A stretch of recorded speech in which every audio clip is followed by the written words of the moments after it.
Warm afternoon to everyone. Welcome to today's ECBE webinar series, NFT Initiative e-learning platform for field veterinarians. I would like to invite Mr. P. Karunanidhi, Senior Vice President, Sales and Marketing, to introduce our today's webinar eminent speaker. Over to Mr. P. Karunanidhi. Yeah, good evening to one and all, for all the veterinarians who are participating from across the country, and to our speaker and my fellow colleagues. And I take this opportunity as a pleasure to introduce today's speaker, Dr. Ram Najar Chowdhury. He is an associate professor in Department of Veterinary Surgery and Radiology in Lala Lajpat Rai University of Veterinary and Animal Science, Hisar, Haryana. Dr. Ram Chowdhury did his graduation in the year of 2000 from the College of Veterinary Science, Mathura, UP, and he did his post-graduation in 2003 from Chaudhary Charan Singh Haryana Agriculture University, Hisar. And he did his PhD in the year of 2016 from Lala Lajpat Rai Veterinary Animal Science, that is Hisar. Actually, Dr. Ram Chowdhury, after completing his master's, started his clinic in pet clinic in Chandigarh. But because of his passion for his teaching line and interest for his teaching, he joined as a assistant professor in Sher-e Kashmir University of Agriculture Sciences and Technology at Jammu as an assistant professor in Department of Veterinary Science and Radiology in 2005. Further, he extended his teaching career or teaching services in the current institute, that is Lala Lajpat Rai University of Veterinary and Animal Sciences, Hisar, from 2009 to 2018 till now. Based upon his skill and his dedication for his work, he got promoted as an associate professor in the year of 2018. He is actively engaged in the teaching services for last 15 years. And his research experience, particularly in the area of anesthesiology, soft tissue surgery, biodegradable implants, cancer stem cells. These are all his expert area for his research projects. He has published 74 research papers, 4 popular articles in leading journals of national and international repute. He is also an editor for Compendium of ISVS conference in 2007 and 2019. Actually, he is an author of a book called Foreign Body Syndrome in Bovines, which was published in 2015 in the book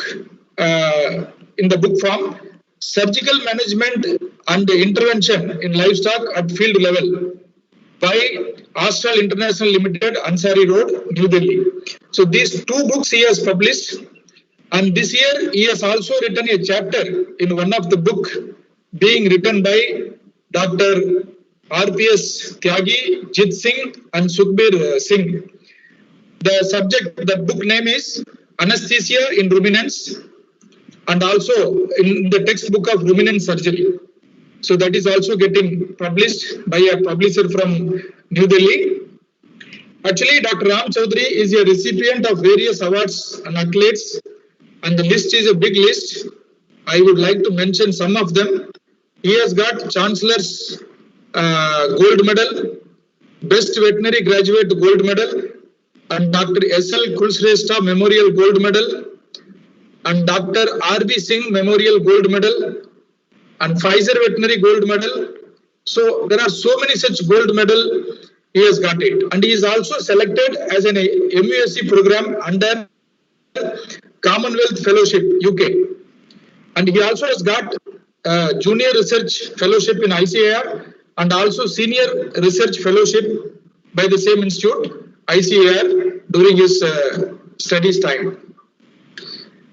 Also Gold Medal for Best Paper in the Equine session in 2006 conducted by ISVS, and Gold Medal for Best Paper Anesthesia in 2016 by ISVS, and Gold Medal for Best Paper Anesthesia in 2019 again by the seminar conducted by ISVS.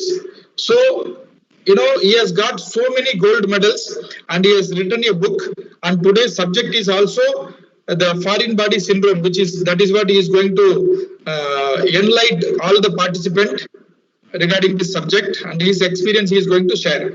So we are all very delighted to have such a remarkable clinician and surgeon with us to enrich our scientific knowledge. So thank you very much, sir. Over to Dr. R.M. Chaudhary to start his session. Thank you, sir. So a very good evening to all. First of all, I pray to Almighty to make our world free of this pandemic COVID-19, and also I would like to salute my fellow veterinarians who are doing their services dedicatedly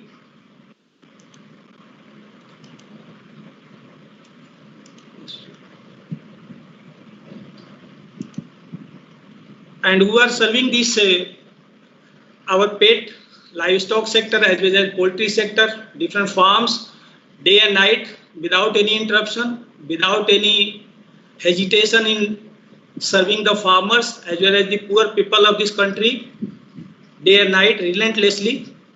So a big salute to these unsung heroes. Now I'll come to topic, that is foreign body syndrome in bovines. So when the foreign body syndrome, we say, initially there was a concept that foreign body syndrome was pertaining mainly to the metallic potential foreign bodies.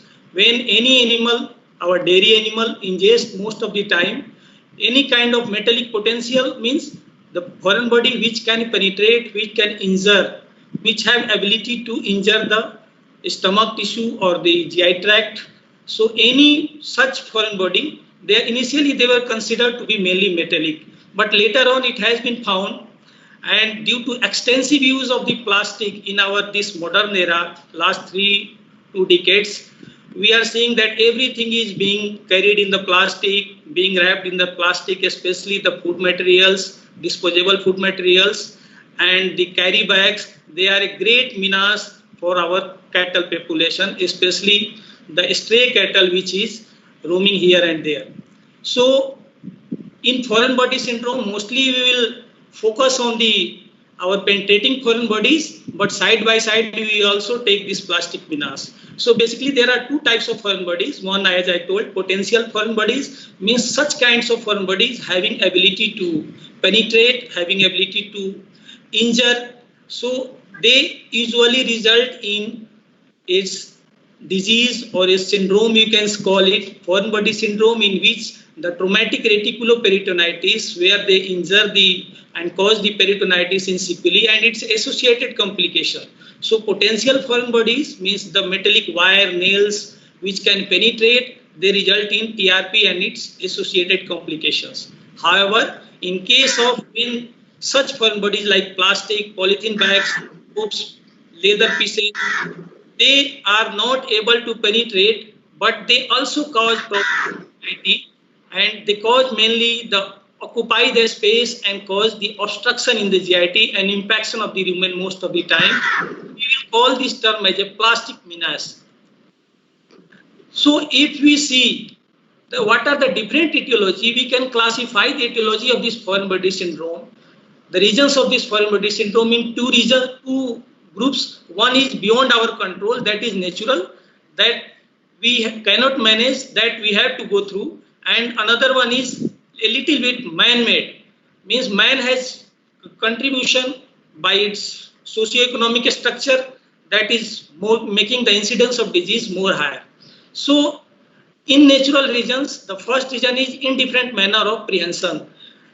Our cattle and buffalo, they are so insensitive in feeding the things that they first, because of their ability to ruminate, they first, whatever they get it and they gulp it.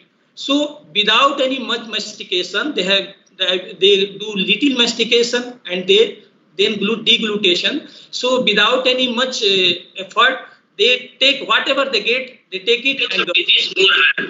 So in natural regions, the first region is indifferent manner of prehension. Our cattle and insensitive in feeding the things that they first, because of their ability to ruminate, they first, whatever they get it and they gulp it. So without any much mastication, they have. Then the third thing is peculiar arrangement of gastric apparatus. Means their gastric apparatus is arranged in such a way that this rumen reticulum, they are arranged in such a way, you can see in this picture little bit, whatever they eat, they come here, either they fall in rumen or reticulum, but anyway, they are going to get localized or they are going to get trapped in the reticulum. And this, there, you know that their ruminoreticular movement is biphagic. Initially, they go for caudoventral sac is contracted, then again in the later words dorsocranial sac is contracted. So anyway, if any foreign body is lying here at this space, it will penetrate and it will go and cause the disease, and many times it may lead to injury to the heart also. So man-made reason, we know that there is lack of grazing land as our infrastructure development or agriculture purposes or for the development of cities, the grazing land is shrinking day by day. Mostly grazing land is little bit available in forest areas only. So whenever we keep our animal in backyard, as backyard farming or in rural population, mostly there is unavailability of the grazing land. So whatever they get, whatever we feed, they have to take it. And then the practice of intensive management, you know that nowadays there is for economic dairy farming, we have the practice of intensive management where there either it may be the fence, it may be the any roof structure, they are mainly made up of the metal. So whatever with time they worn out and any pieces, remnant pieces, they fall in the feed material and it is being ingested by the foreign body. And over and above all, you can say the mechanization of agriculture has contributed a lot. It has been mentioned in the textbooks also that if you go for radiography, all these ruminants, all these bovines, especially dairy animals, you can get foreign body in almost 90% of them in their ruminoreticulum. However, not as I told that not all the foreign bodies, they are injurious or they are potential to cause peritonitis or reticulitis in such animal. So from sowing to harvesting, then milling for making feed, everywhere there is mechanization and it has to grow through the machines made up of metals, and when these machines, some part of it break, it goes inside the feed and it goes inside the feed or fodder and then it may be ingested by the animal. So these are the few etiologies which are responsible for the next. Regarding the incidence of this foreign body syndrome, especially I will take the TRP as a classical example, traumatic reticuloperitonitis. If we see, it has been seen in different researches that it is the incidence of TRP is higher in buffaloes in our Indian condition than in cattle. It may be due to the more insensitivity of the buffaloes towards the feed selection. And if we see the polythene menace, regarding the ingestion of the polythene, what I mentioned, then it is higher in cattle than in buffaloes, because buffaloes most of the time, due to our socio-economic reasons, most of the time they are reared. However, cattle is left many a time when it becomes unproductive to stray, roam here and there in the cities or even in sometime in villages also. So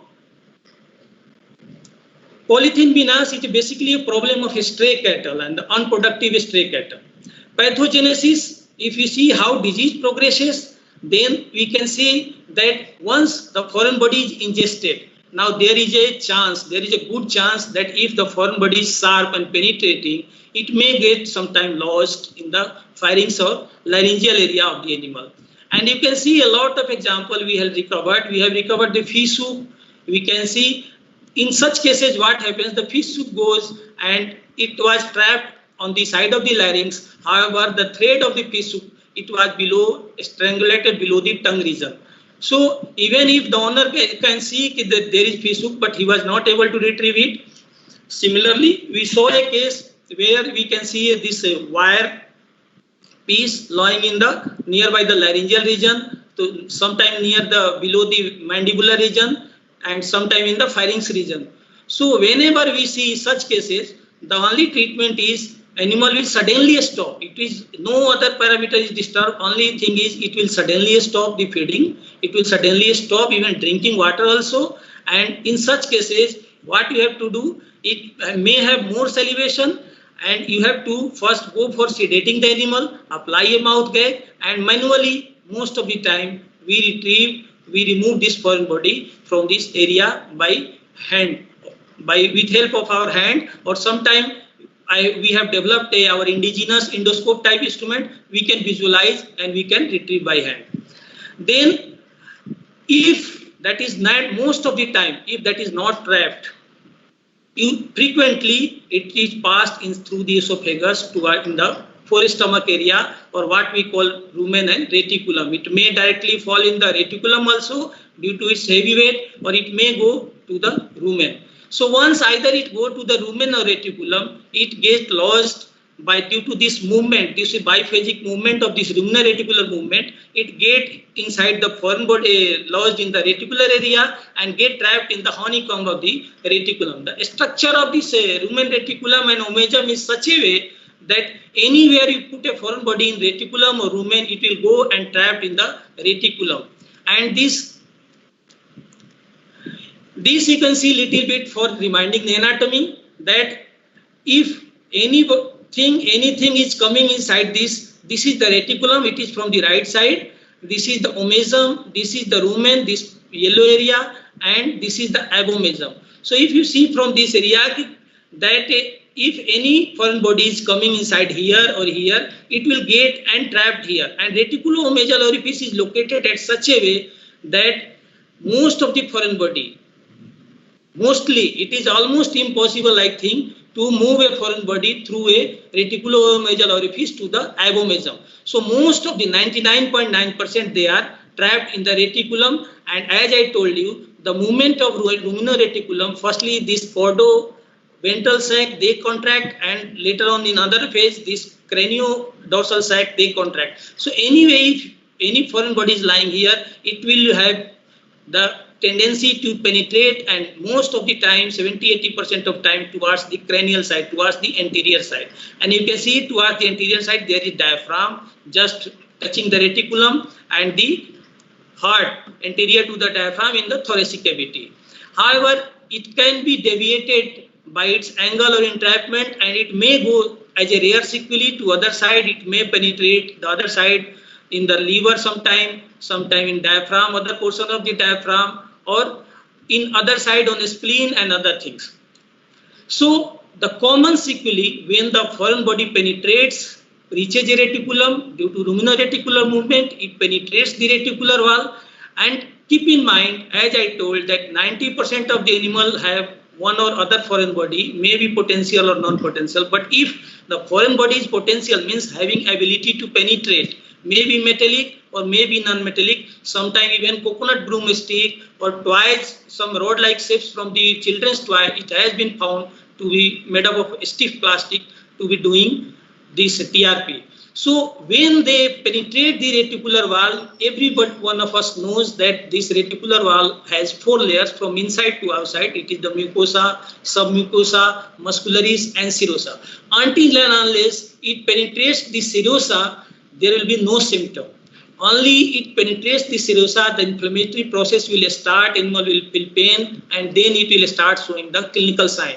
So once it penetrates the serosa, there is the body defense mechanism, and it is a unique property of these bovines, these cattle and buffaloes, that they have ability to localize the peritoneal infection at the site where it is generated. Most of the time, whatever this foreign body is carrying the ingesta infection from the ingesta, from the inner side of the stomach, it will be localized there by the fibrosis, or you can say fibrin deposition from the outer side in the peritoneal cavity. So that will lead to acute local peritonitis. Beside the signs of inflammation, there will be fibrinous deposition, and they will try to prevent that foreign body from migrating forward. But the movement of the ruminal reticulum, it propels this foreign body to move forward. So what happens if this foreign body move forward? Sometime, though it is rare, but sometime what happens that the muscles and this mucosa and submucosa surrounding this, around this penetrating foreign body, they get inflamed, followed by ischemia and necrosis, and they slough up from the inner side. And sometimes this foreign body, if it is not deeply penetrated, it may again fall off inside this ruminal reticular cavity, and animal will show the symptoms of the inflammation will diminish and animal will show recovery. So sometimes few animal may show recovery. However, if the foreign body is too weak, just like a very thin wire, then that may get corroded and that may get broken in a smaller pieces and may be non-potential. However, in most of the cases, they are penetrating, and this penetration goes on forwarding, and this inflammation, this acute inflammation is later on converted into chronic local peritonitis. And if that is not able to penetrate, there is much more fibrous deposition of this fibrin deposition. There is a region between the reticulum and diaphragm. Then the symptoms of vagal indigestion will appear. However, if this foreign body is able to penetrate this diaphragm, then the movement of reticulum, the pressing movement of the anterior portion of the reticulum, it will go on pressing the diaphragm, and with time it can pass through the diaphragm. The reticular portion can pass through the diaphragm inside the thoracic cavity and cause the diaphragmatic hernia. So it may depend on the chronicity and the foreign body up to what extent the reticulum will penetrate inside or go to the thoracic portion. So it will cause diaphragmatic hernia. Many a time when what happens that if the immunity of the animal is compromised, or the infecting bacteria or infecting microorganism is too virulent, then sometimes this localization of peritonitis or this localization of inflammatory reaction is not in the capability of animal, and this peritonitis becomes diffuse. It becomes generalized peritonitis, what we usually call that as peritonitis in our field conditions. When this foreign body, there is another chance that this foreign body will directly go on, and as the reticulum and this heart, they are lying side by side on the diaphragm, so they go on and penetrate the pericardium. They can injure the pericardium and cause acute pericarditis, what we call traumatic pericarditis.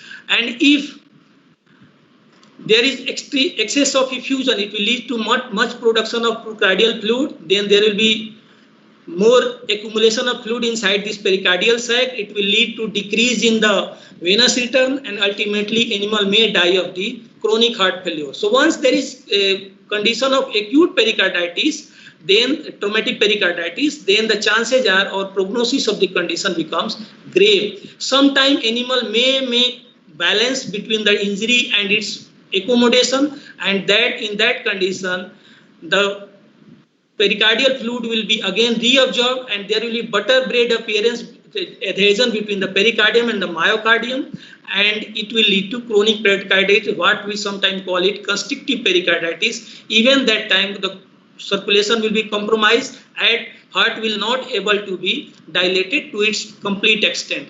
So these up to this acute pericarditis is up to the common sequelae. However, there are some rare sequelae. Suppose the foreign body penetration is on dorsomedial aspect, and by chance, maybe 1 out of 10,000, it has been reported that it has penetrated the gastroepiploic artery, which is supplying this viscera, this forestomach area. So it may injure that, and this may lead to extreme bleeding, excessive bleeding inside the peritoneal cavity, and animal may death of the hypovolemic shock. Sometimes the hematogenous route infection may take up the hematogenous route from the peritoneal cavity, and it may reach to the spleen, liver, or diaphragm, or mediastinal lymph nodes, or endocardium, or joints, or kidneys. So it can cause infection in all these spaces.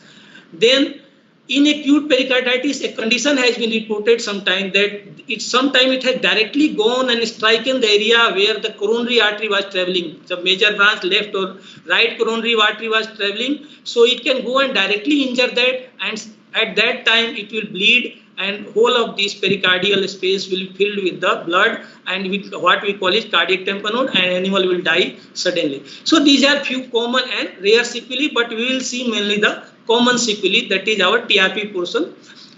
So up to that extent I told you regarding the potential foreign body. Now this is the non-potential foreign bodies. Many you may find in most of the cases that nuts, coins or pebbles, stone pebbles, they are from the reticular area and they are usually harmless. However, when we do surgery, owner thinks that it is causing injury, but it lie harmless, it doesn't cause injury because they are not potential, they have no ability to penetrate. So they may rarely, if any small foreign body is there, it may rarely pass through the feces also, but that is very rare. Most of the time it lie harmlessly inside the reticulum.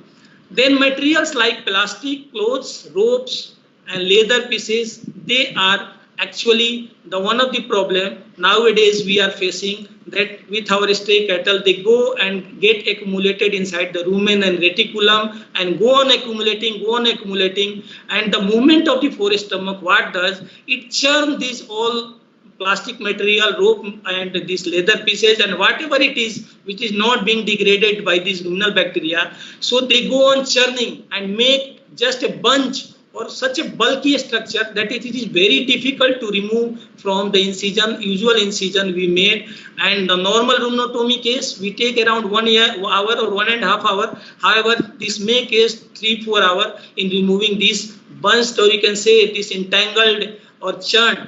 These are so big, it becomes so hard after churning that it is very difficult to even press with the fist.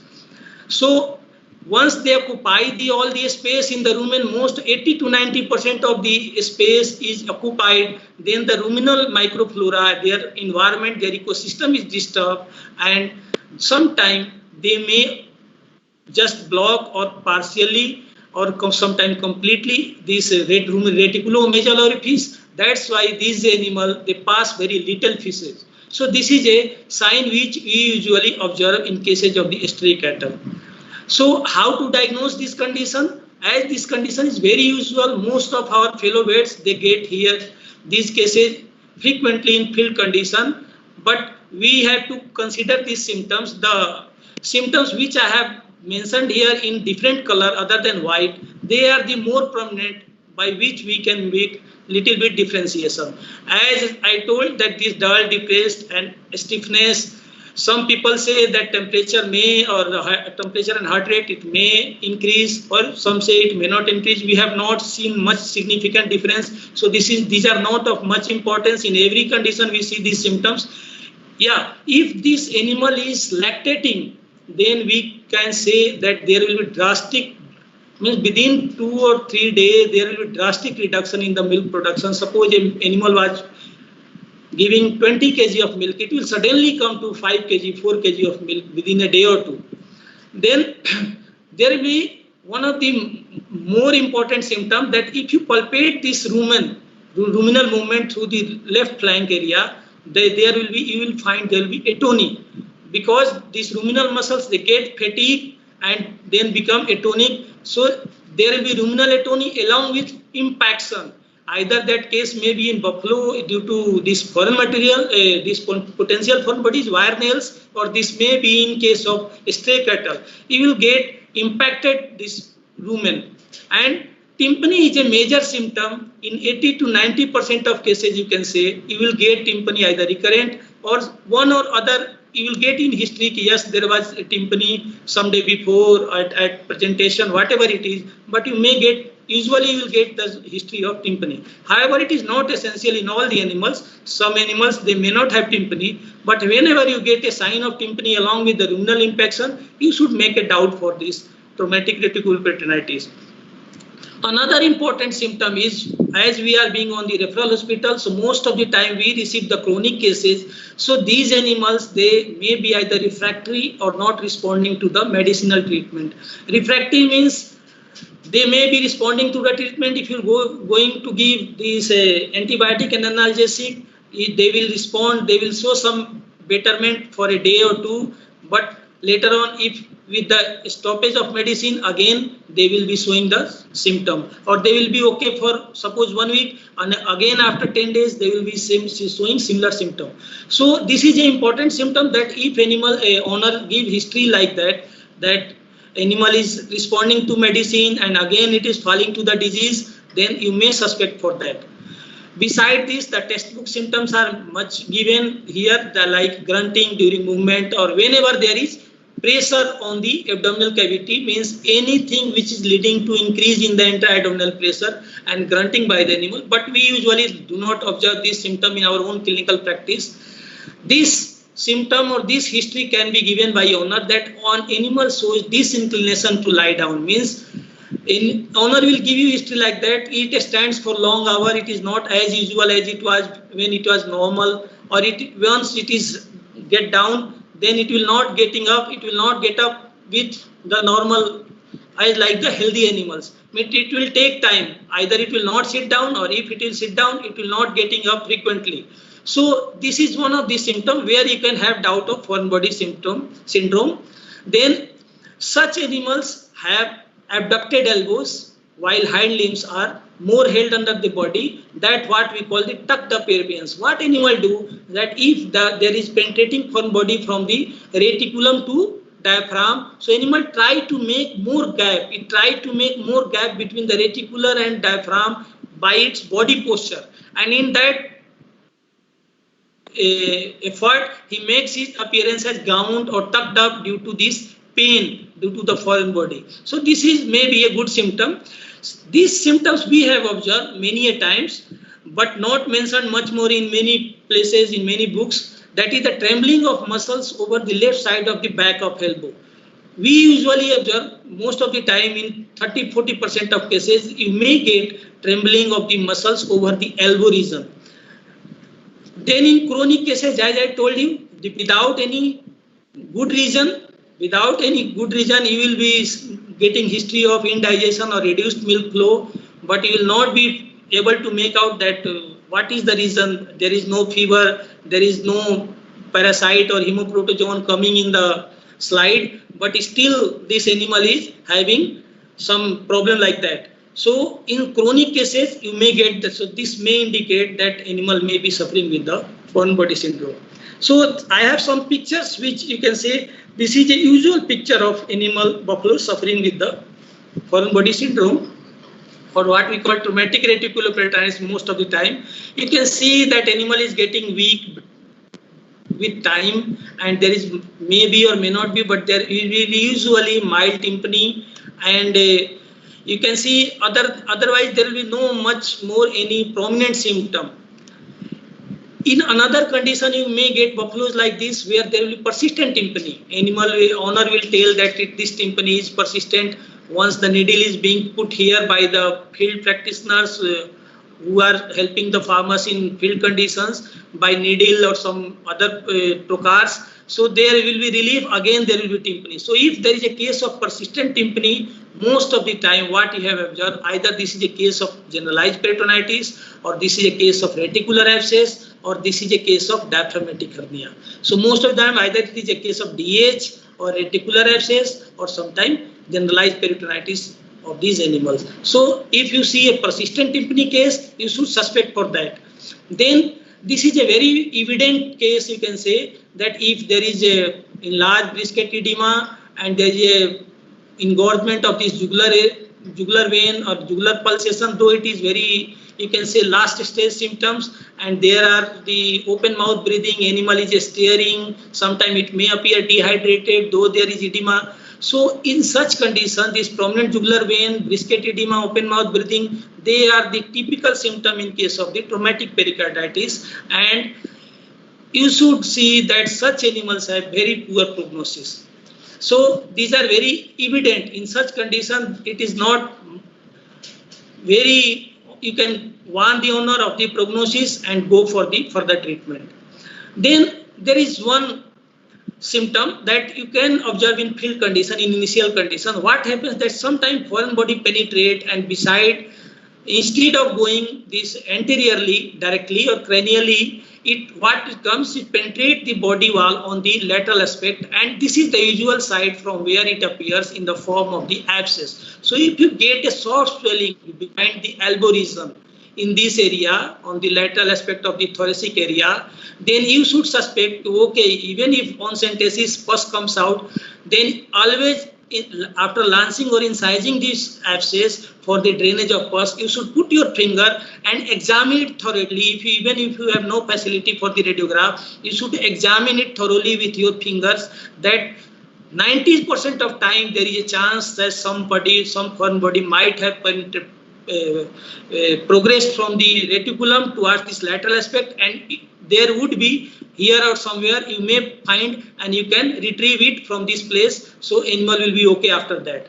So this is a very good symptom and very good case, that if you get such cases where there is abscess behind this elbow region, or sometime in front of this below the shoulder region. So, but it is most usual site that if you get abscess in this region, you should suspect of some foreign body inside that, even in field condition, and you should always palpate the wound thoroughly after making incision for the presence of the foreign body. So this is very important sign. Sometimes we get some unusual conditions also. You can see that here there is a penetration, that there is a spoon handle. It has penetrated from the posterior aspect of the xiphoid pure ventrally. You can see here the handle of this spoon, but we were not able to retrieve from this space, as this feeding portion of the spoon, it was still lying in the reticulum, and this was the sinus or fistulous tract which was there. So we also see some unusual cases. Here also you can see that there is this screwdriver which is penetrating this reticulum and going behind this ventrally behind this xiphoid region. You can see here xiphoid region. So this screwdriver we have also retrieved from the reticular region. Similarly, one time we have also received a gold chain of 30 grams around from the reticulum of a buffalo. There was no symptom of the foreign body syndrome, but that owner has seen this eating of this gold chain by the buffalo along with the feed material. So other symptoms like short stepping, crouching, bailing, they are mostly the text symptoms in the textbook. We usually not get. You may get sometime in acute conditions. However, the other condition, these were the symptoms for the potential foreign bodies or foreign bodies which were penetrating. But in case of plastic menace, very unusual. You will have the history of, you will get a cattle, or cattle will be reported from either urban or semi-urban area, mostly by the Gosala people, Gosevaks or NGOs for the welfare, for the point of view of welfare. And if you will examine these animals, they will be usually weak, anemic, debilitated, and most of the time they will be recumbent. Many a time they will be recumbent, that they have not ability to stand up even. There is also no history of fever, and animal will pass scanty pheasant, and that too after straining. So on abdominal palpation, what we get, there we get a rock hard feeling. If you press from the left flank, this rumen, you will feel a rock hard consistency. So such cases, you can easily know by history and by palpation that these are the cases of the this plastic menace, foreign body made up of mostly plastic or rope or cloth or whatever it is. These are not potential foreign body. So there will be no tympany, but you will get a hard rumen. So for potential foreign bodies, not plastic, another effective tool in clinical practice is to go for the radiography. And this is the way how we get a radiograph of the diaphragmatic reticular area, what we usually call, that is around the 4th, 5th and 6th intercostal space and above the sternum. So a plain radiograph, we make the animal in the lateral recumbency and get a plain radiograph. Sometimes if the animal is thin, lean and thin, you may get good radiograph in a standing condition also. But if you are not getting good radiograph in a standing condition, you have any doubt, you make the animal recumbent and you will have a very good radiograph in this condition if you apply a grid over the, we usually use 12 by 15 inch cassettes along with grid. So this is the position how to take a radiograph. Or a 500-600 mm machine can work for that. That is enough. So if you take a radiograph, then in radiograph you can see that this is the diaphragmatic line, clear intact diaphragmatic line. These all radiographs are having from the normal animal. You are not able to see any foreign body lying here. or any potential foreign body especially. Even if we see non-potential foreign body, that is not of much of our concern. But if we see potential foreign body, so there is no potential foreign body, you will see this is the diaphragmatic line, because this is the abdominal area, this is the thoracic area, and so air in the thoracic area, it is making a contrast difference. This is the heart. You can see this is heart and this is the sternary. So you can see that where this is 7th, this is 6th. So at the level of 6th sternary, this diaphragm line, it almost joins the sternum. So you can see in all these, here you can see little bit of sand and soil particle, what we call non-potential foreign bodies. It is not of concern. But here you can see this diaphragm line, it is falling on the 6th sternary around it.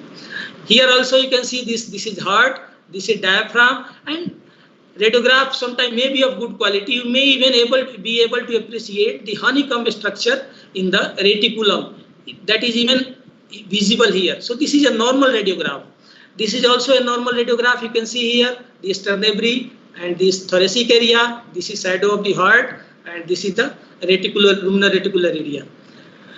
But when there is disease or there is some problem, you will be getting some. Here you can see in this radiograph, though diaphragm is intact, diaphragm had not been torn, but here you can easily appreciate the presence of the nails, 2-3 metallic wire pieces or nails, as indicated by arrow. They are present in this reticular space. So if these are present in the reticular space and animal is showing the symptoms what I have described previously, means animal is suffering with the TRP, we should go for the treatment, or mostly the surgical treatment, because medicinal treatment will not do much help in this condition. If we get some gas shadow along with the foreign body or sometimes without foreign body and diaphragm is intact, now this is a condition. Most of the time the gas shadow in the reticular area without honeycomb, they are usually indicating that there are either diaphragmatic abscess, or in this case it seems to be reticular abscess, or means abscess has formed in the wall of reticulum due to the infection, due to the penetration of foreign bodies. So this is a case of reticular abscess. However, when the diaphragm is discontinued, here you can see that the diaphragm was continuous, but when it is discontinued, it is only evident in the upper portion. So if it is discontinued, there is no diaphragmatic line, and there is some non-potential foreign body. Please mind my word, non-potential foreign body. Potential foreign body can penetrate the thoracic cavity even without the rupture of diaphragm. However, when a non-potential foreign body is present inside the thoracic cavity, means anterior to this 6th sternary, then it's a clear case of, this is a case of diaphragmatic hernia. And here you can see just a contrast that even the non-potential foreign body is lying in normal anatomical position. Means reticulum is lying here. However, this needle or wire piece it had passed to the thoracic cavity, and its inflammation, or what you can say pericarditis, had lead to accumulation of fluid inside the thoracic cavity or pericardium, and there no space has been left for the air. That's why fluid is in luminal reticular side, fluid is in heart side or in thorax side. So both the similar densities or similar radio opacities we can see on either side. So there is no difference, and diaphragm line will be absent. However, diaphragm is present in this case because this non-potential foreign body, it is lying only in the reticular region in the abdominal cavity. So on the basis of this anatomy, you can say that this may be a case of traumatic pericarditis. Similarly, here you can also see that this diaphragm is intact. However, there is hazy due to the formation of fibrinous deposit or adhesion. However, you can see that this penetrating foreign body is going inside the thoracic cavity, and it may be or it will be inflicting the injuries upon the heart or some other portion of the thorax. In this condition, you can see that this is a clear-cut case of some abscess or some infection in the diaphragmatic area and thoracic area, and here you can see a fine penetrating foreign body inside the thoracic area. On the basis of this appearance of this sternary, you can see that the foreign body is anterior to the 6th sternary. So it may not be, as these non-potential foreign bodies are being localized here, so it may not be a case of diaphragmatic hernia. However, it may be a case of traumatic pericarditis or thoracic abscess, like that. You can go for differentiating on further. Then similarly, this is a case of diaphragmatic hernia. You can see both the potential and non-potential foreign body. The reticular sac is visible cranial to the diaphragmatic line. Similarly, many a time in a standing radiograph, when the quality is not too good, you can get this half semilunar shape like that. This is a reticulum filled with soil or silts, you can say, and it has crossed the sixth externary. So it is a good case. In this case, we can easily say that this is a case of diaphragmatic hernia. Here, this is also a case of diaphragmatic hernia because it's along with potential foreign body, non-potential foreign body has also penetrated. This is also a case of DH. In some cases of DH, you may be able to see when the animal is of a smaller stature, you can see that even the whole reticular sac you can find like that. So this is also a case of diaphragmatic hernia, that this is the diaphragm line which is absent, this is the reticulum which is protruding inside the thorax. So you may get several type of pictures. So these are the same. This is a case of diaphragmatic abscess, you can say, in the area of diaphragm where you are getting gas shadow. So here this is a case of diaphragmatic. When in initial days the X-ray was not too good, or you can say the computerized radiography system was not there, one of the confirmation was you may go for barium meal, and on giving the barium meal, you make a solution of 5 or 10% of this barium sulfate and make the animal to ingest. It will give the appearance like that, and you can easily say that this animal is either having DH or not. So this is a case of pericarditis. Here you can see this is heart, this is diaphragm is intact, and this foreign body is penetrating or making some adhesion, injuring this pericardial region. So this is DH. This is again, here you can see that in sternary region, some potential foreign bodies have penetrated in the sternary, nearby in the muscles of over the pectoral muscle over the sternary. Here also, this is a picture which may be confusing. You may get sometimes a confusing picture that here you may get a lobe-like structure also, but sometimes diaphragm is also appearing intact. But when this non-potential foreign body is visible inside the thoracic cavity, ahead of the diaphragm, it means it's a case of DH. It's also a case of DH. Sometimes we may get a spoon in, this was a 2-month-old calf. Here, this is also a case of DH. So lot of X-rays. So beside X-ray is one of the very good tool or very effective tool, but it is not available anywhere in field condition. But ultrasonography nowadays being a portable machine, it is available at the most of the places, and people can use that also to diagnose a case of foreign body syndrome. There is a typical question that can we see the foreign body inside the reticulum? No, you cannot see with help of the ultrasonography, USG, you cannot see a foreign body because inside the reticulum, because reticulum is most of the time containing some gas, and gas and ultrasound, they are enemy. It will reflect, it will not make the sound wave to go up to the ventral portion of reticulum because gas is on upper portion, so it will be reflected. So you cannot see. But the demerit of the radiography, where we are not sure of the reticular wall or the reticular pathologies or perireticular changes, that we can easily and remarkably appreciate in case by the use of ultrasonography. So when we use ultrasonography and use linear probe, with every respiration, if you put it from the right side, save an area on the right side, on the 6th or 5th or 5th, 6th intercostal space, and cases of DH up to the 4th intercostal space, you prepare area over the, you can say half feet or 6 centimeter above the sternary, and you can go for from the intercostal space for with a probe of around 3.5 or you can say 2.5 or even 4.5. If you linear probe, you can go for a wavy appearance of the reticular wall with each respiration of the animal.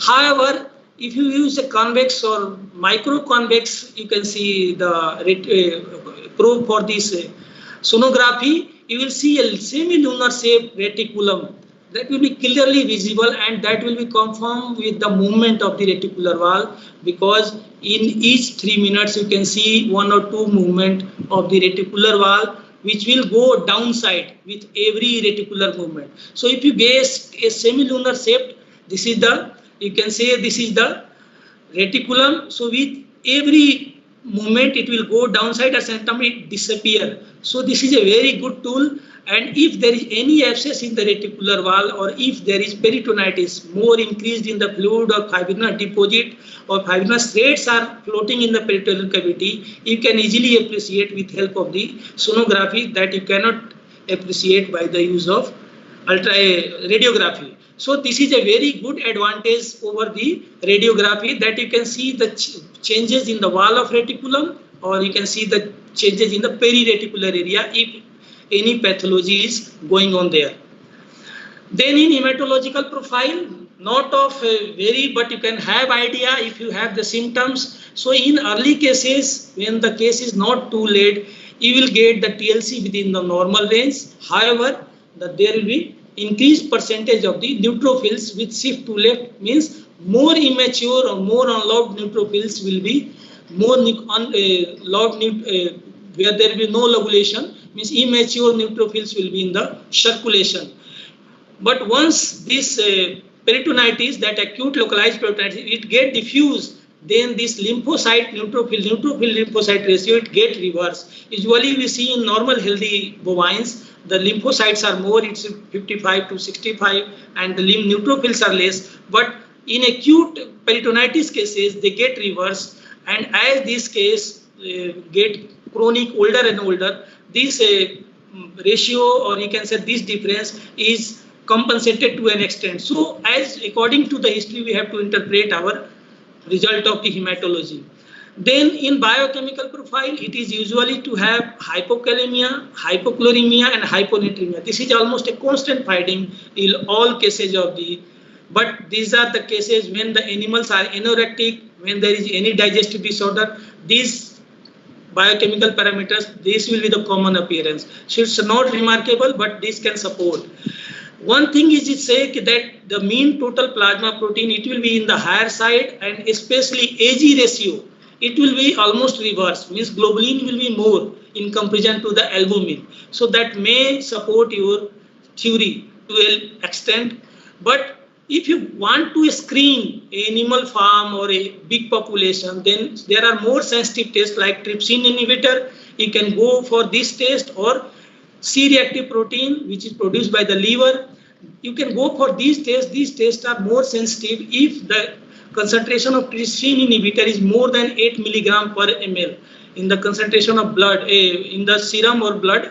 So you can see that these animals having more trypsin inhibitor condition, concentration more than 8 mg per ml, they are usually positive for the TRP. And if CRP value, means suppose it is 10 to 50, though it is 10 to 20, 30, but I can say even up to 80 if we accept it as a normal. But if there is 100-fold increase or 500-fold there is increase in the C-reactive protein, because when there will be inflammation in the body, this will be elevated. But in TRP cases, these are elevated to an extent of even 1,000 times. So these two markers are more reliable, but they are more costly to get tested. If you are able to get, you can easily collect the ruminal fluid, either with the help of probang or most of the time by rhumnocentesis with help of a 6-inch needle. You penetrate the needle from the left side, left line, and you can easily get the good quantity of ruminal fluid. So in ruminal fluid, there will be decrease in the pH. If you are getting pH less than 6.5 or around 6.5, you may suspect, as in our condition, because most of the time people feed fodder more in cases of buffaloes and in rural areas, and these feed less, means concentrates are less. So even up to the, you are seeing up to the 6 or 6.5, then that is showing that our pH is going toward the lower side. So if buffering capacity or pH, they are related terms. So if that is, there is decrease in the pH or buffering capacity in comparison to the normal buffaloes of the same population, then it means it is, it may be indicating. And the protozoal count and bacterial count, it will decrease. And if you take a fluid, a drop of this ruminal fluid over the glass slide and observe under the 10x, you can easily see that either there will be lesser number of flagellates which is moving inside the field, or even if they are present, they will be showing no movement, means either they are dead or less number of bacteria or protozoa, and volatile fatty acid concentration and ammonia concentration, they are also decreased. However, most of the time the peritoneal fluid quantity will be increased, their physical characteristic will be changed. From straw color there will be more turbid. If you collect and get a smell over your hand, they will be foul smelling.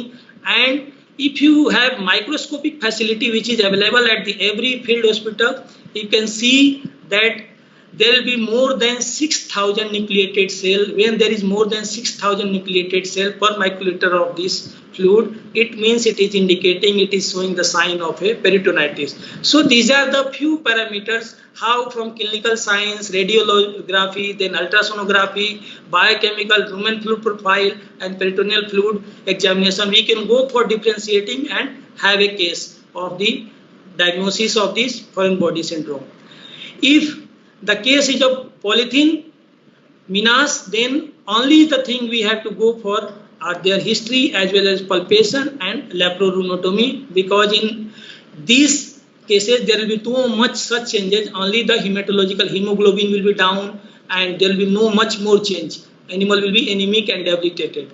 So once the treatment diagnosis is confirmed, we proceed to treatment, and in treatment there are two methods. One is conservative and another one is surgical treatment. So in conservative treatment, animal is immobilized for 2 weeks, no walking is permitted, front feet may be elevated half feet to 1 feet in comparison to the hind feet, and you can go for our routine treatment of antibiotics, analgesic and rheumatorics.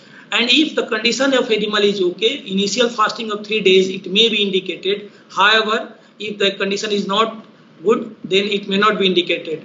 So usually it may work sometime, but very few cases may be recovered with this. Most of the time we have to proceed for the surgical treatment, and if it is a case of plastic menace, surgical treatment is the treatment of choice. We have no option. And if the animal is in last trimester of pregnancy, that is also a condition where we have to go for surgical treatment, because any delaying with do harm with the animal. So how to proceed for the laparoscopy? Just a view that initially we wash the animal with the jet of water, we clean the animal of debris and dirt, then we go for preparation of the site aseptic over the left flank area, aseptic preparation of the site, and we go for a scrubbing with this betadine scrub or some Sergi scrub, chlorhexidine scrub, whatever it is as per the surgical procedure. After 2 scrubbing, we go for desensitization, what we call it paravertebral block. You know, in paravertebral block, we block the 3 nerves. Most of the time, 3 nerves blockage is sufficient, but sometimes 4 nerves have to be blocked. That is T13, means 13 thoracic, first lumbar, second lumbar, and sometimes third lumbar. But most of the time, T13, L1 and L2 blockage is sufficient. So what we call is paravertebral block or regional block for the paravertebral region. So in this there are 2 techniques. One is known as proximal method. What here we do, from this medial line, from this vertebral column on the to block the T13 on the first transverse process of the first thoracic lumbar vertebrae, on the anterior border of the transverse process, 5 to 6 centimeter in a mature cattle, in adult cattle, lateral to this on the left side, and on the anterior margin of transverse process of this lateral transverse process of this first thoracic lumbar vertebrae, we prick with the 16 gauge needle and deposit local anesthetic 1 or 2 ml subcutaneously, first for the desensitization for pricking our needle.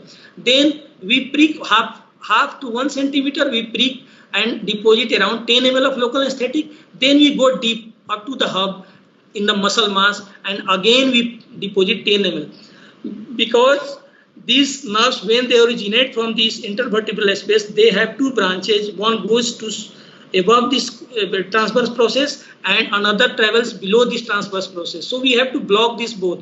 Otherwise, the dorsal branch of this nerve, they supply the cutaneous areas and the subcutaneous tissue, and the deep branch it supplies to the muscles, abdominal muscles. So we have to block the both. Similarly, for the L1 blockage of the L1, we will go on the L2 transverse process, transverse process of the second lumbar on the anterior border, and little bit more lateral, 1 to 2 centimeter more lateral from the prick of the first this first prick. So it will be more lateral, and for the third it will be again more lateral. So this is what for the proximal method, but this needs more practice and more precision. But you can go for distal practice, where I will show you a video that you can see.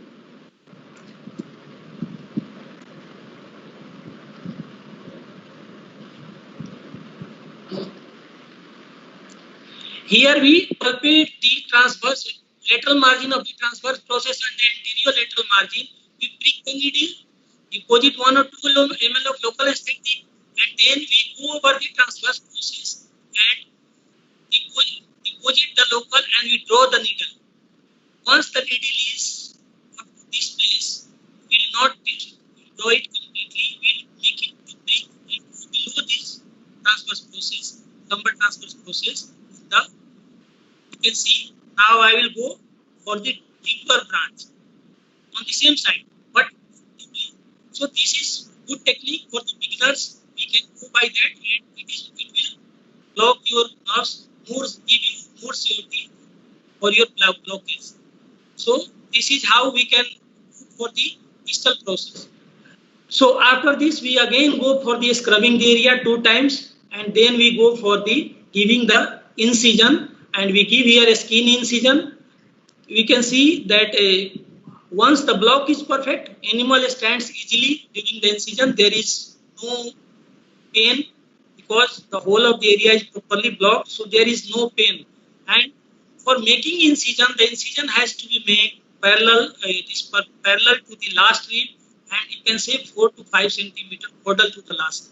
So in case of cattle, you can go for the middle of the flank area. However, in case of buffalo, due to their deep chested portion, we go parallel to the last. So after this, we incise the muscle with help of the scissor. You may follow the gridiron technique, and after incising muscle, we have to go for, you will observe, have the parietal peritoneum. So unless and until you will not incise the parietal peritoneum with scissor, you will not be able to see the moving content of the abdomen. Once you will see that some people, they confuse that everything has been adhered, but no, if you have to make sure that parietal peritoneum has to be incised. So once the parietal peritoneum has to be incised, then we go for examination of the peritoneal cavity as a whole for any increased quantity of the fluid or peritonitis or adhesions. So we will have a general examination. We can see, we can palpate. Then after this, we go for fixing a Ringard rheumatommy set by hook there and a screw there. We tied the screw in the skin, and then we will go for retrieving this rumen from the abdominal cavity with help of a sterile shroud and one assistant that will help you put a sterile gauze before application of these rumen holding forces, because they can traumatize the rumen wall.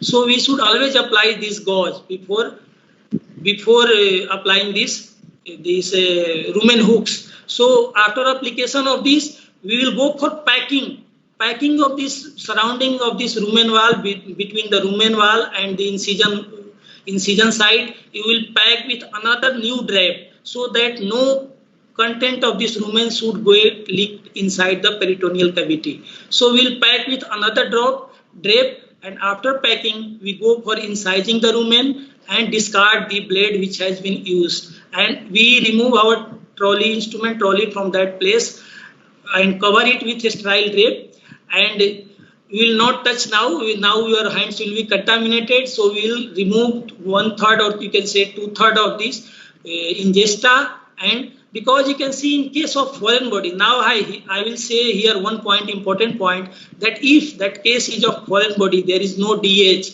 or there is no reticular abscess, most of the time the rumen will be impacted and feed will be almost dry. Either it is very small particles or big particles, but it will be dry, and you will not be able to approach the reticulum from the incision site. So you have to remove a good quantity of this feed ingesta from this lumen-reticular region, and after removing this, then you can only approach the reticulum, and you will have to confirm the reticulum by the presence of honeycomb. So if the contents are dry, they are usually the case of foreign body. However, when the contents are frothy, you can see the consistency of the content. They are usually this DH cases, diaphragmatic hernia cases. Due to hypermotility, the frothiness occur there. So if you, in such cases, we take the help of siphoning. We siphon the cases. You can see we put a siphon inside that, and with help of jet of water, we siphon and we remove all the content from the this ruminal space or rumen. That is a very easier approach. You can see here we are making the siphon, so it will make hasten our process to remove all the content, because before doing DH we have to almost completely evacuate the rumen.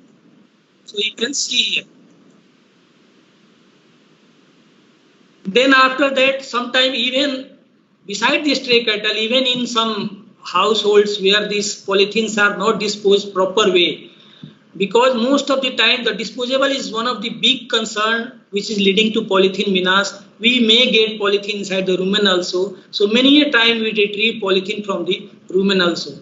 So once the rumen is this foreign body has been removed, we clean all the things, we remove this drape outer layer and clean all these things, and lastly with the normal saline, then we go for suturing, and we provide double layer inverted suturing, either Lambert or Cushing, with help of, initially we were doing with the catgut but 3 number, but now 3 number PGA is available, so we are using nowadays PGA. So we are doing double layer inverting suture, and after double layer suturing, we again clean the rumen with the normal saline and the mops of the normal saline, as sometime with the diluted betadine, and we leave that inside the abdominal cavity. Then we repair the muscles wall in 3 layers in lock stitch pattern like this, with help of either PGA or catgut 3 number, and then we repair the skin like this. So post-operatively we give broad spectrum antibiotic for 5 days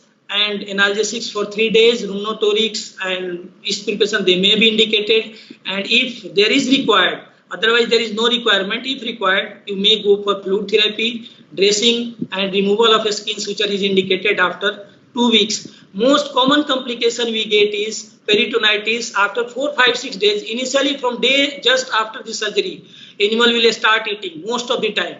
But after 5, 6 days, again owner will complain that there is some mild peritonitis and animal is feeling pain, it is not eating anything. You should suspect for the peritonitis and do treatment with the suitable antibiotics and analgesic. Suture infection is another reason. So we have now replaced this silk suture with the staples. So they are doing better. So it has been reduced to an extent. So beside this, if you have the cases of rheumatomy, then you have to go for general anesthesia. This is the protocol we follow: glycopyrrolate, xylazine, butorphanol, isoflurane for the maintenance, and propofol for the induction. These are for the sedation and analgesia. And there should be facility for the intensive intermittent positive pressure ventilation for the maintenance of anesthesia.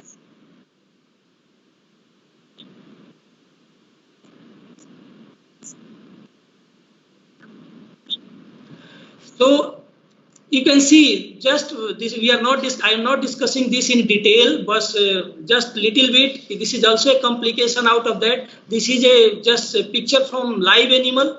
You can see the ring, how that reticulum and all these adhesions they have gone inside, and we have retrieved and removed that. This is ready for the suturing. Here you can see from a post-mortem specimen which animal died of due to maybe of other reason, but on post-mortem the DH was also diagnosed. So you can see how the ring is there and all the contents, reticulum and the associated structure, it has gone inside the thoracic cavity. So here you can see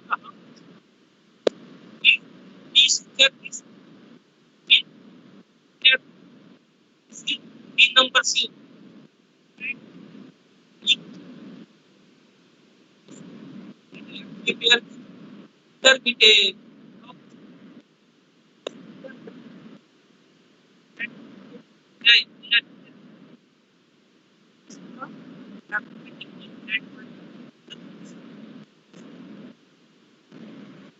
So post-operatively on similar pattern, broad spectrum antibiotic, analgesics, rheumatoids and fluid therapy usually required in these DH cases, but they also, it is surprising that they also start taking greens or little bit of feed just after surgery on the same day or day after that.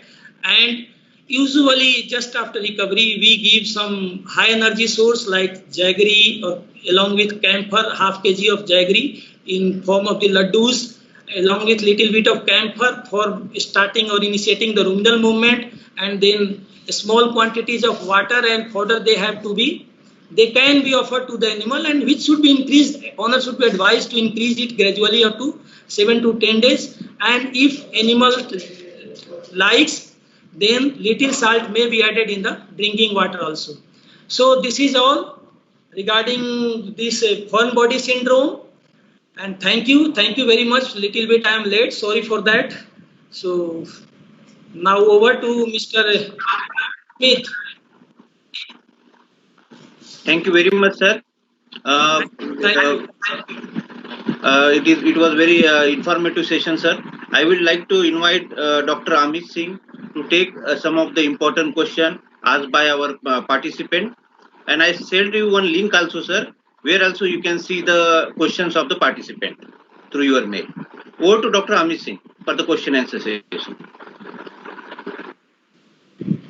Thank you, sir. Thank you very much. Sir, there were a lot of questions from the attendees, from the field veterinarians.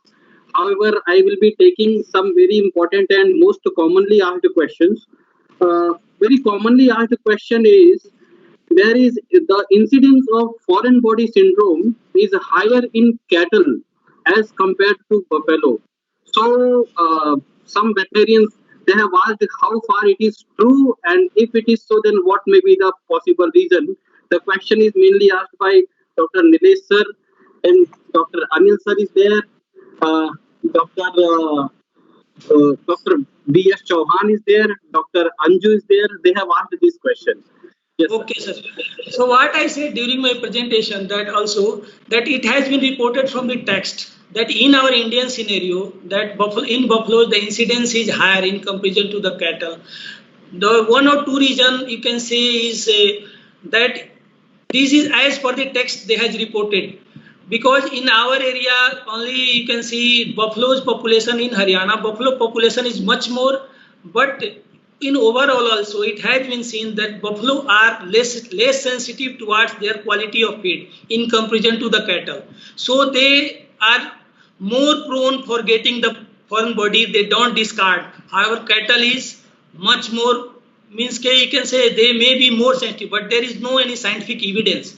However, the another problem is that the cattle which is being maintained on the intensive farm, especially the crossbred and the exotic cattle, on the farms the management are such a good that there are very few cases which are reported from organized farm. Mainly the cases of foreign body, they are reported from the household or backyard farming, what we can say, by the little farmers. So their negligence in feeding is the main reason, and it is as per the text, whatever references they are as per available. So exotic cattle is being maintained in most of the places, mostly at the farms. So they are taking care of that. Perhaps they are applying some magnets over which the feeds go. So they are able to take one or more step to prevent that. So that may be one or two reasons. Otherwise, they are as per the reports in different literature. Dr. Amit, please. Thank you, sir. Thank you very much. Thank you very much, sir. So there is one question from Dr. Ravi Raidur. Please elaborate on the probiotics and post-operative measures that can be taken, as means post-operative pain management after doing this foreign body syndrome treatment by surgical method. Yeah, initially, sir, it is a very, you can say, good question, because mostly the animal, there is poor pain management in most of the animal, because most of the practitioner, I don't know why, sometimes they think that they are more resistant to the pain, but it is not true. That this our bovines population, they are also as sensitive to pain as we are. So we have to, what we initially do, we go for the combination of corticosteroid like buterphenol or this tramadol along with the Melonex plus, or it means this meloxicam or this meloxicam along with paracetamol, and we repeat it twice a day for 3 days. But corticosteroid we usually, because it is little bit costlier, so we gave only for the first day and then we maintain in proper dosing for again last 3 days. After 3 days, we usually do not prescribe any analgesic.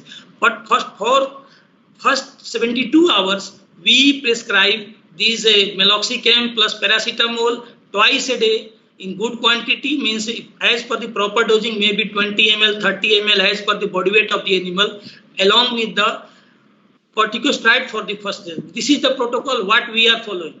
In DH cases, there is still more pain. So in that case, corticosteroid had to be combined and it had to be repeated for 2 or 3 days. Thank you, sir. Thank you very much. Thank you very much, sir. So one more question is there from Dr. Dheeraj Gupta. He was asking regarding radiography management.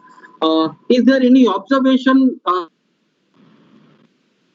in radiography while standing position, and is it advisable? No, yeah, it is advisable. We are also doing. Sir, initially it was lateral recumbency, but now because making the animal in the lateral recumbency, awake animal in lateral recumbency is a difficult task. So many a time our machine or X-ray head is also in danger. So this standing radiograph, you can go for lateral standing radiograph is a good option. But if the animal is too heavy, it is difficult, or the quality of radiograph is poor. So in such cases, we go for lateral recumbency. But most of the time, you can say 70% of time, we are also going in a standing position only nowadays. So standing is advisable. Unless and until you get a bad quality radiograph that you are not able to diagnose, then you have to make, because that need more manpower. You have to be more cautious. There may be chances of injury. So standing is preferred, but quality wise, there is no comparison with the lateral recumbency. So if you need better quality, go for lateral recumbency. But if a standing is sufficient or sufficient to our purpose, it is okay. There is no problem. And it is advisable also. There is no problem. Thank you, sir. Thank you very much. Sir, last 2 questions will be there only. Yes. One question is from Dr. Pankaj Kumar. Is magnet implant in the forestomach useful? Yeah, some people have reported it to be useful. In Bangalore or other colleges, they have implanted, some company has devised that magnet has been put inside a cylinder and it has been fed to the animal. It has been, it seems to be useful because it will prevent the cases of traumatic pericarditis. Even if the foreign body is lying inside the reticulum, it will not progress. It will not move towards the thoracic cavity. So it will stop the disease. So it can reduce the incidence of this traumatic reticuloperitonitis or pericarditis or DH, whatever it is that. But there are also reports in case of the dewormers that in foreign reports in sheep or in cattle that a long duration lying of this cylindrical metallic cylinder of this aluminum or iron metallic cylinder inside they just make these receptors of the reticulum indurated. So overall, on comparison, this may have benefit. I suggest that it should be practiced if possible. So it may be advisable. Thank you, sir. Thank you very much. Sir, the last question is from Dr. Suraj Patil. This dual also along with foreign body syndrome. So how can it be differentiated? Please repeat your question. It was cut. Yeah, sir. I'll repeat. Sir, this dewlap edema. Dewlap edema is associated with many other diseases also, and also with the foreign body syndrome. So how can we actually differentiate? This is the question from Dr. Suraj Patil. Yeah. Sir, first thing is dewlap is mainly in case of the cattle, like Sahiwal or some other cattle.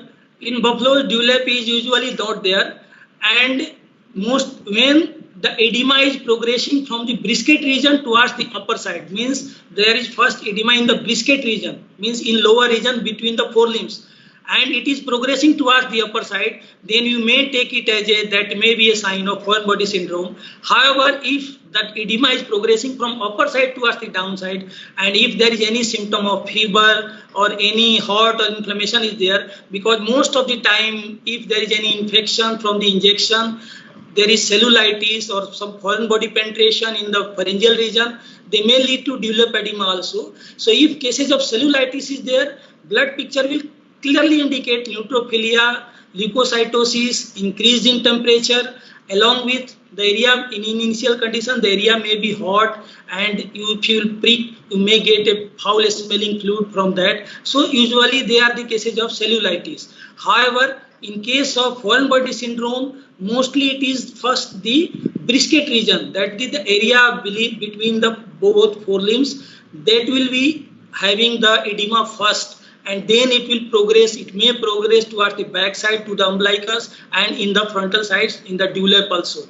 So by observing, by history from the owner, you can differentiate, you can make a differentiate, and radiography will help you, or ultrasonography will help you further making the confirmed diagnosis. Thank you, sir. Thank you very much. Now I will request Dr. Santosh sir to take the session ahead. Thank you very much once again, sir. Thank you. Thank you, Amit, and thank you, sir, for attending questions. Sir, there are almost, I see, 147 questions from the participant. So, because of time, we cannot attend all the questions, sir. We will mail this question to you. So, you can, whenever you get time, you can attend that question, and we can circulate to the participant. Sure, Now, I will request Karunanidhi, sir, to give closing remark before we proceed to the vote of thanks. Over to Karunanidhi, sir. Yeah, thank you. Thank you, Santosh. I hope I'm audible. Yeah, sir. Yes, sir. Yes, sir. Yeah, sir, it's a nice presentation. Thank you very much for Dr. R.N. Chaudhary, sir. And it is relatively a new subject, and it happens in the field very often. But even as a pharmaceutical company, we do not think more about this kind of subject, because we are more talk about antibiotics, those things. So thank you very much for bringing a lot of insight about this particular practical problem in the field which is happening. I'm sure the veterinarian who participated in this webinar would have been enlightened with a lot of new information. I am sure Dr. R.N. Chaudhary will definitely respond those important relevant questions in his leisure time. So thank you very much, sir. And it is our pleasure. And this is our first webinar. As we tell in the previous webinars that this corona has given an opportunity, though there is a lot of problem, but still this corona has given an opportunity to connect with veterinarians through this kind of webinars. So which we would like to utilize, and we would like to do it in the future also. So therefore, any relevant topic, most important topics we will choose, and then we will present it. So thank you very much for your kind support for all the participants. And then once again, we are waiting for you to meet in one such webinar in future. Thank you very much to all. Thank you, sir. Thank you. Thank you again. Okay. Sir, before we now, warm and graceful evening to Honorable R.N. Chaudhary, sir. It is my pleasure to propose vote of thanks speech and acknowledge those who work really hard to make this webinar successful. Sir, on behalf of all the participants, Alembic Pharmaceutical Limited, myself, Dr. Santosh Shinde, express my sincere gratitude to Dr. R.N. Chaudhary, sir, for such an informative and applied presentation on foreign body syndrome in bovine.